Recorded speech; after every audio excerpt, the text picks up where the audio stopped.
Hi students, I am Dr. M. Ashram Majroo, Professor of Community Medicine. I welcome you in the learning session of Estimation of Dispersion in Numeric Data. This is fourth session on Medical and Biostatistics. The agenda of this session include manual estimation and running SPSS analysis for range and mid-range, deviation from the mean, estimation of variance, estimation of standard deviation, quartile distribution, interquartile range abbreviated as IQR, percentile distribution. The strategic approach in this presentation is: first we understand the statistical or mathematical basis of the data dispersion, manual estimation of numeric data dispersion with simple example, and then skills of running analysis on the SPSS statistical program to get the data dispersion outputs. So let's start with the data dispersion. The pivotal landmarks for data dispersion are central values in the dataset. These include mean, median, and mode. And the dispersions are range, standard deviation, quartile, and percentile distribution. So we will learn about the data dispersion as we have learned in the previous session about the mean, median, and mode. So what is range? Range is the difference between maximum and minimum value in the dataset, and it is estimated as range is equal to maximum minus minimum value. Range is very easy to compute. However, in using the range, great deal of information is ignored. It takes into consideration only two values in the dataset, and rest of the values are disregarded. Mid-range is the central value while we are using the range as dispersion. The mid-range is estimated maximum value minus minimum value divided by 2 will give you the mid-range. Then deviation from the mean. The deviation from the mean gives the estimation how much a given value far or near to the mean of the dataset.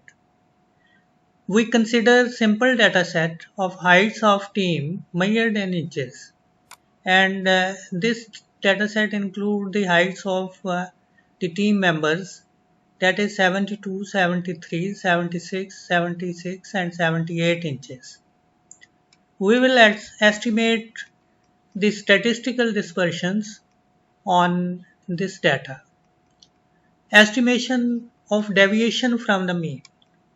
How we estimate the deviation from the mean? The first landmark, the benchmark for deviation is mean. So first we have to estimate the mean.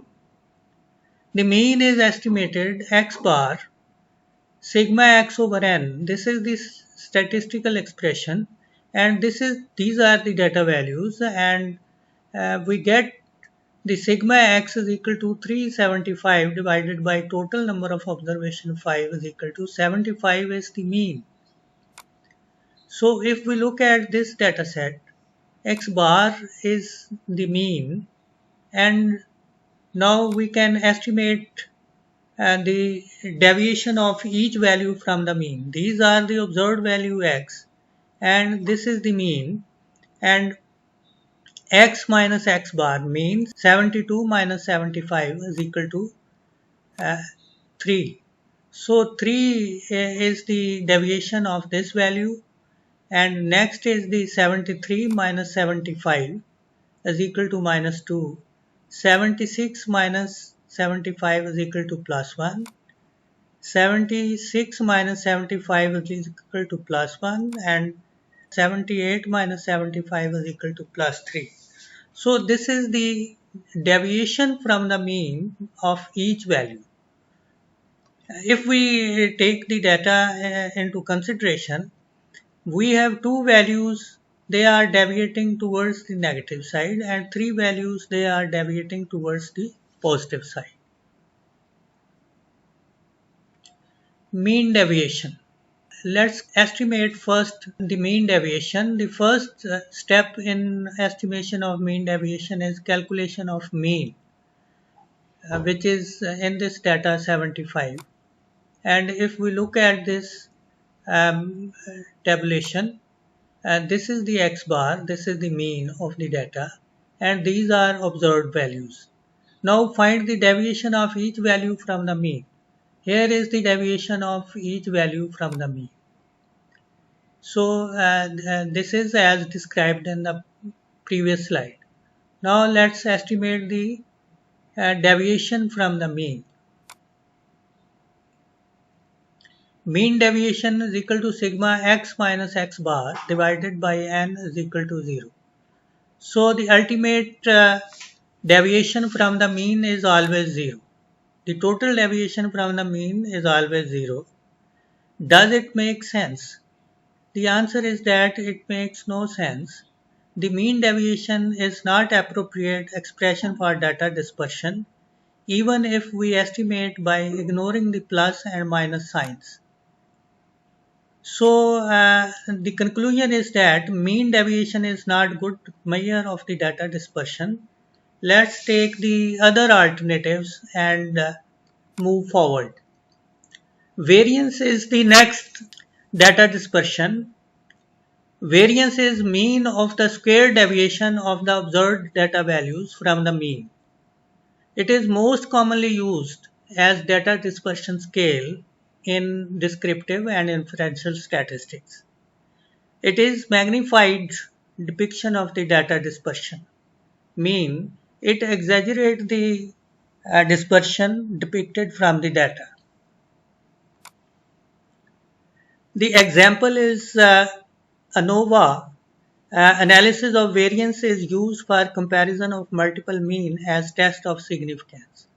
Similarly, ANOVA is commonly used statistical operation which is based on the variance. So this is the example of the variance.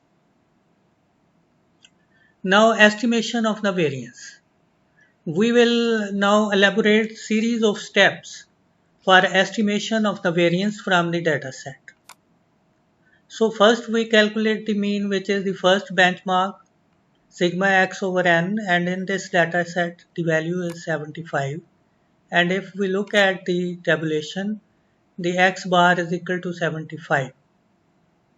And then we calculate the deviation of each value from the mean as we did in the last slide. And this is the deviation of each value from the mean, that is denoted by x minus x bar. Then we take the squares of each difference, x minus x bar square, and this is the x minus x bar square, and now we have squared all the deviations from the mean. Now add all the squared deviations as sigma x minus x bar square, and so this is the sigma, and that is equal to 24 in this data set. Divide the sum of the squared variation by n minus 1 to get the variance. So this is the variance. Statistical notation of the variance is equal to x minus x bar square divided by n minus 1. In this data set, the sigma x minus x bar square is 24 divided by 4 is equal to 6 inches is the variance in this data set. Now what is the standard deviation, which is another statistical dispersion? Standard deviation is statistical dispersion scale that depicts the degree of variation in the individual values in the data set. It is the degree of spread in the numeric data. If the observed values in the numeric data set are widely scattered around the mean, the standard deviation will wider. That is, height and weight are the example in the study population which are widely varying among the population.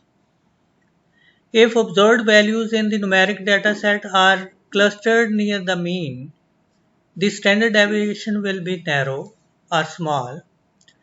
And the example is the normal body temperature in the population, and it is not varying much in the population. As the variance is a magnified depiction of the data dispersion, so the standard deviation is estimated by taking square root of the variance of the data set. So please read this deviation, not devotion, deviation, standard deviation. Sorry for this. So estimation of standard deviation. Now we will express a series of steps for estimation of standard deviation. The first step is the estimation of mean, and that is 75 in this data set. And if we look at this data set, 75 is the mean of the data expressed by x bar. Then calculate the deviation of each observation from the mean, x minus x bar, and that we have already estimated, and this is. Then take the square of each difference, x minus x bar square, and this is the column showing this 9, 4, 1, 1 and 9. This is the square deviation. Then add all the square deviation sigma x minus x bar, and this is the summation of these x minus x bar square. Then divide all the sum of the square deviation n minus 1 to get the variance. So during the process of estimation of standard deviation, we first get the variance, which is equal to sigma x minus x bar square divided by n minus 1. So lastly, take the square root of the variance to get the standard deviation. So this is the statistical notation of the standard deviation, that is sigma x minus x bar square divided by n minus 1 under root.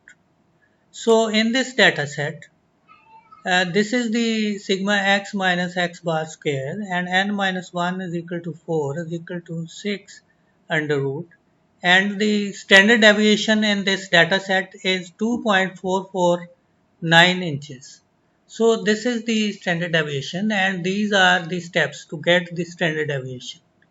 Now, what is the importance of standard deviation? Standard deviation is measuring the variation in the individual values of the data set. Greater the variation in individual values, greater will be the standard deviation. Standard deviation have inverse relation with the sample size. Greater the sample size, less will be the standard deviation. The central landmark for standard deviation is mean. SD is denoted with plus minus sign, which indicates that the direction of dispersion on either side of the mean, on positive or negative side. Standard deviation is a key statistical value to proceed for the inferential statistics. So this was about the standard deviation. Now the dispersion other than standard deviation, which are based on the median as central landmark. These include quartile distribution, decile distribution and percentile distribution. And median is the central landmark, and it is denoted in quartile distribution, it is denoted by Q2, and in decile distribution D5, decile 5, and in percentile distribution 50th percentile. So what is quartile distribution? In quartile distribution, data dispersion is expressed in terms of 4 equal quarters by 3 dividing line termed as quartiles.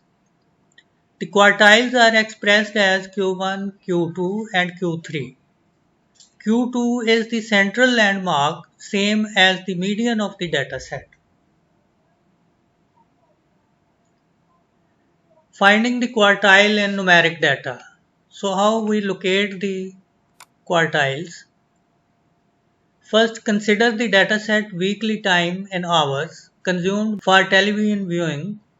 the data was recorded from 20 male office workers. This is the data set, and for finding of the mean, we first arrange the dataset into ascending or descending order, as we have already described. Each value gets a rank order from 1 to 20 in the dataset. So this dataset is arranged in ascending order, and this is the order of each value, and the minimum value is 5 lie here, and the maximum value 66 is here. So if we see the 10th and 11th value, this is the even data set, they will be used to estimate the median. So to estimate the median of the entire data, 10th and 11th values are important. How to locate the quartile landmarks?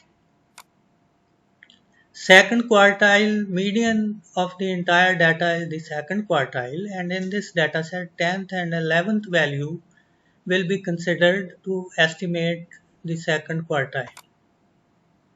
First quartile is the median of lower half of the data set, and fifth and sixth value will be used in this data set to locate the Q1. Third quartile, median of the upper half of the data set, 15th and 16th value in this data set will be used to locate the third quartile. Estimation of quartile in the data set. So here is the data set, and the values are ordered in ascending order from 1 to 20, and this is the these are the value to determine the median of the data. The median is equal to 30 plus 31 divided by 2 is equal to 30.5. So this is the Q2. Then we estimate the median of the lower half of the data, and this will be estimated by considering fifth and sixth value, that is 21 and 25 hours. And the median of the lower half is equal to 21 plus 25 divided by 2 is equal to 23.0 hours. So this is the Q1, which divide the lower half of the data into two equal parts. Then we find the median of the upper half of the data, and these are 15th and 16th value, that is 35 and 38.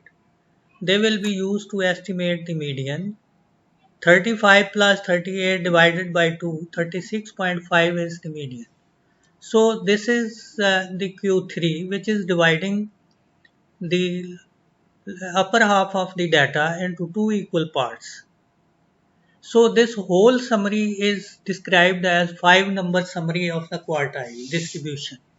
So what is this? This is the data set, and by finding the median of the entire data, that is the Q2, the data is divided into two equal halves, and the endpoints of these are the minimum value on the lower side and maximum value on the higher side. Now we have taken two landmarks, that is the Q1 and Q3, which divide the data into four equal halves. So each quarter carries 25% of the data. 5-number summary divides the data into four quarters. Each quarter contains 25% of the data, as depicted from this figure. In lower half, 25% of the data Q1 and Q lies between Q1 and Q2. Rest of 25% data between Q1 and minimum value. In upper half, 25% of the data lies between Q2 and Q3, and rest 25 between Q3 and maximum value. So this is the conclusion of the 5-number summary of quartile distribution.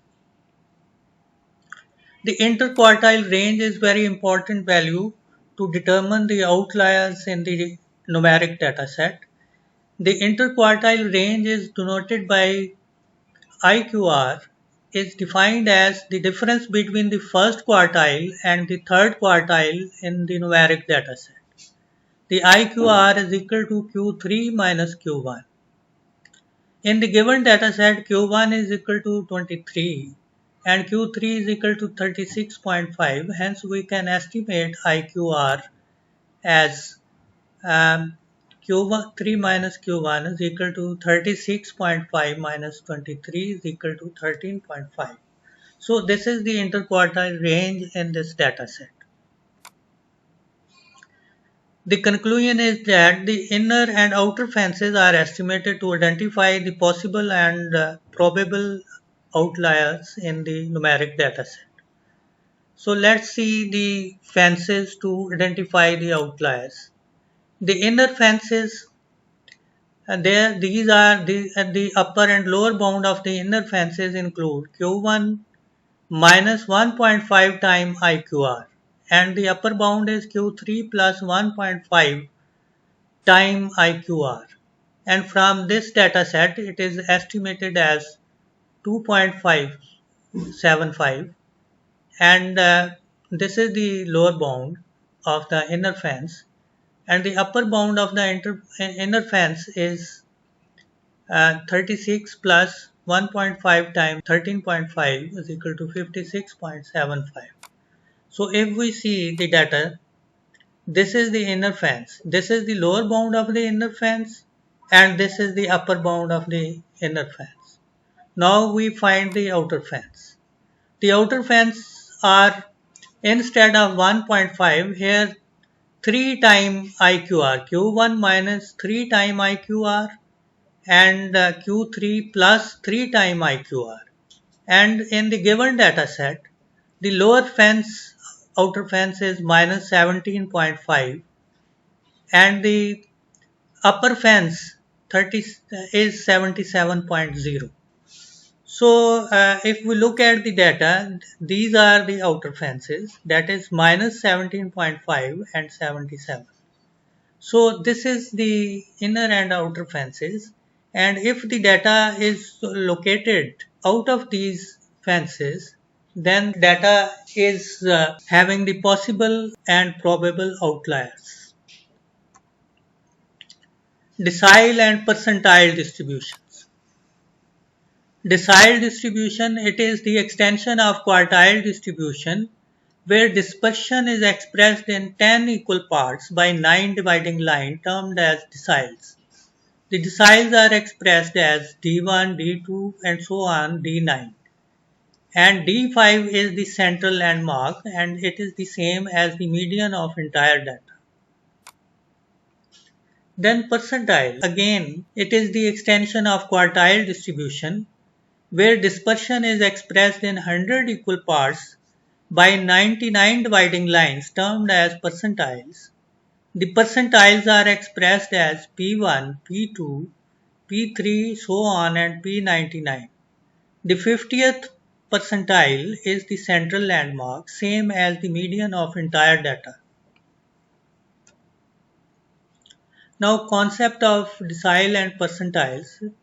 Here is the D5, which is the central landmark, and it is the same as the median of the data set, and it is the fifth decile, and this is the first decile and this is the ninth decile, and the data is divided into 10 equal parts. Here is the percentile, this is the 50th percentile, this is the same as the median of the entire data, and the data from P1 to P99 is divided into 100 equal parts known as percentiles. Now equivalent in quartile and percentile distribution. If we look at the box plot of the 5 number summary, so these are the 5 landmark: minimum value Q1, Q2, which is the median of the entire data, then Q3 and maximum value. And the data, this median correspond to 50th percentile, and which is the center of the centile distribution. Then 25th percentile is corresponding to Q1, and 75th percentile is corresponding to Q3. So 25% of the data lies in this segment, 25 in this, 25 in this, and 25% in this segment. And this is from first percentile to 25th percentile, 26th percentile to 50th percentile, and 51st percentile to 75 percentile, and 76 to 100th percentile. So in conclusion, 99 percentile divide the data into 100 equal parts between the minimum and maximum values in the dataset.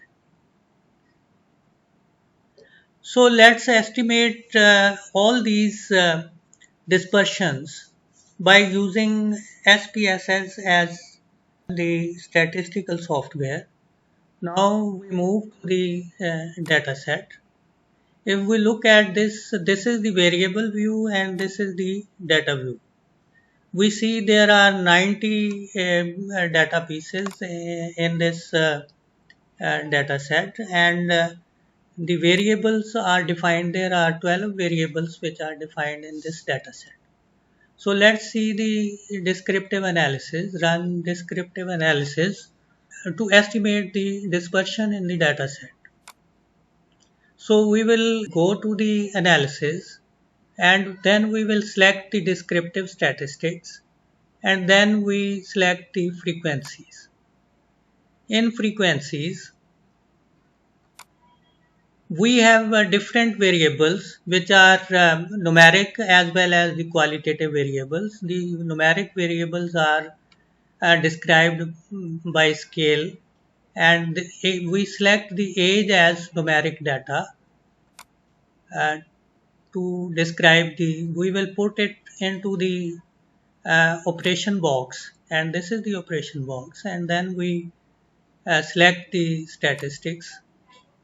So these are the central tendency and these are the dispersion, this is the distribution, and this is the percentiles. First we select the central tendency same in previous session, mean, median, mode, and then we select the dispersion as standard deviation, variance, range, maximum value, minimum, and then we select the quartiles.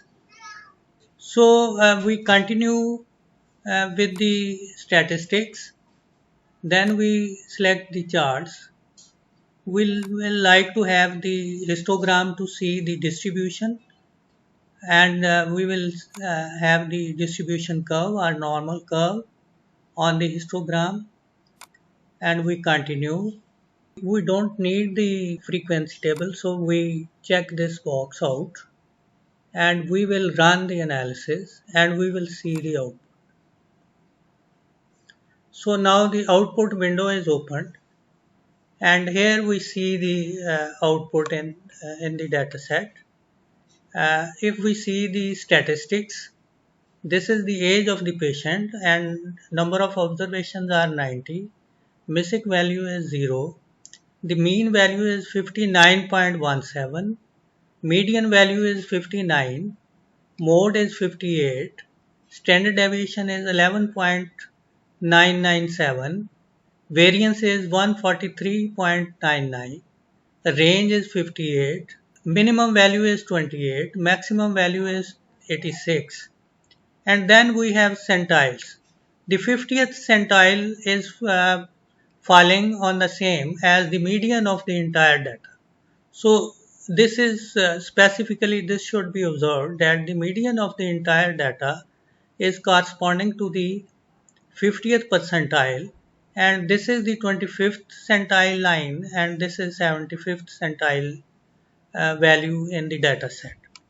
So if we see the histogram and the distribution, this is the histogram and this is the distribution, and it looks to be the normal distribution, and on x-axis is the age of the patients and on y-axis is the frequency uh, in each age group. So and this is how we can get the output by single click by using SPSS computer software. Here we have seen both. We have the entire range of descriptive analysis, central values as well as the dispersion values. Thank you very much for sparing your precious time.